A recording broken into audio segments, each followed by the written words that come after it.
Yes, breaking, വീണ്ടും ഒരു breaking അലാമാണ്.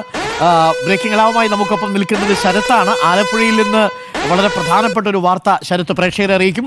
Sarath, good morning Sarath. ആലപ്പുഴയിൽ CPM-ന്റെ സമ്മേളനമൊക്കെ കഴിഞ്ഞു. ഇനി എന്താണ് ആലപ്പുഴയിൽ എന്തൊരു ബ്രേക്കിംഗ് എന്നാണ് ഞാൻ ആലോചിക്കുന്നത്. ആലപ്പുഴയിൽ എല്ലാവർക്കും സുഖമാണെന്ന് കരുതുന്നു. എന്താണ് ഒരു കാലാവസ്ഥ ഇവിടെ ആലപ്പുഴയിൽ? Good morning Arunkumar. അതായത് നിലവിൽ സമ്മേളനമൊക്കെ കഴിഞ്ഞെങ്കിലും അതുമായി ബന്ധപ്പെട്ട ചില വിവാദങ്ങൾ പിന്നീടും നിലനിൽക്കുന്നു എന്നുള്ളതാണ്. നിലവിൽ ഇന്നിപ്പോൾ കൊണ്ടുവരുന്ന വാർത്ത എന്ന് പറയുന്നത്, അതായത് ജി സുധാകരൻ ലീഗിന്റെ സെമിനാറിൽ, മുസ്ലിം ലീഗിന്റെ സെമിനാറിൽ പങ്കെടുക്കുന്നു എന്നുള്ളതാണ് ഏറ്റവും പ്രധാനപ്പെട്ട ഒരു വാർത്തയെ ഇവിടെ നിന്ന് വരുന്നത്. അതായത് മറ്റു രാഷ്ട്രീയ പാർട്ടികളുടെ പരിപാടികളിൽ സുധാകരൻ പങ്കെടുക്കുന്നത് ഒരു പുതുമയുള്ള കാര്യമല്ല. പക്ഷേ കഴിഞ്ഞ ദിവസങ്ങളിൽ നടന്ന ജില്ലാ സമ്മേളനത്തിൽ സംസ്ഥാന സെക്രട്ടറിയും മുഖ്യമന്ത്രിയും നേരിട്ട് പങ്കെടുത്ത സമ്മേളനത്തിൽ, സമാപന സമ്മേളനത്തിലും ഇത്തരത്തിൽ ഉദ്ഘാടനത്തിലും സുധാകരൻ ഉണ്ടായിരുന്നില്ല എന്നുള്ളത് ശ്രദ്ധേയമാണ്.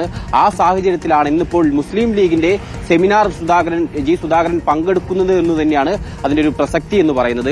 നമുക്കറിയാം, ജില്ലാ സമ്മേളനത്തിൽ സെമിനാറിൽ ഉൾപ്പെടെ സുധാകരനെ ക്ഷണിച്ചതാണ്. പക്ഷേ എത്താൻ കഴിയില്ല എന്ന് നേതൃത്വത്തെ അറിയിക്കുകയാണ് സുധാകരൻ ചെയ്തത്. ആ രീതിയിൽ ഈ സമ്മേളനത്തിന്റെ വ്യത്യസ്ത പരിപാടികളിൽ നിന്നൊക്കെ തന്നെ സുധാകരൻ മാറി നിൽക്കുകയും ചെയ്തിട്ടുണ്ടായിരുന്നു. പിന്നാലെ ഇപ്പോൾ എന്തായാലും ലീഗിന്റെ സെമിനാറിൽ സുധാകരൻ എത്തുമെന്നുള്ളതാണ് അറിയുന്നത്.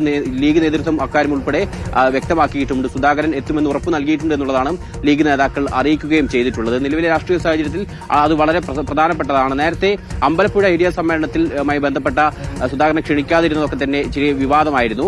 ആ സാഹചര്യത്തിൽ അന്ന് ലീഗ് സമാനമായ രീതിയിൽ സുധാകരനെ അടുപ്പിക്കാൻ വേണ്ടി ഒരു പരിപാടി നടത്തിയിരുന്നു. ചന്ദ്രിക ദിനപത്രത്തിന്റെ പ്രചാരണത്തിന് സുധാകരനെ അന്ന് ക്ഷണിച്ചു. പക്ഷേ അന്ന് സുധാകരൻ ആ പരിപാടിയിൽ പങ്കെടുക്കാതെ വിട്ടുനിൽക്കുകയാണ് ചെയ്തത്. പക്ഷേ ഈ സാഹചര്യത്തിൽ സുധാകരൻ എന്തായാലും പങ്കെടുക്കുമെന്നുള്ളതാണ് സുധാകരനോട് പോലും ബന്ധപ്പെട്ട സമയത്ത് അറിയാൻ സാധിക്കുന്നത്. സെമിനാറിൽ പങ്കെടുക്കുന്നത് സാധാരണ പങ്കെടുക്കാറുണ്ടെന്ന രീതിയിലാണ് സുധാകരൻ പറയുന്നത്. പക്ഷേ എന്തായാലും ഇതിന്റെ രാഷ്ട്രീയ പ്രസക്തി എന്ന് പറയുന്നത്, ഈ കഴിഞ്ഞ ദിവസം നടന്ന സമ്മേളനത്തിൽ ക്ഷണിച്ചിട്ട് പോലും സുധാകരൻ പങ്കെടുത്തിരുന്നില്ല.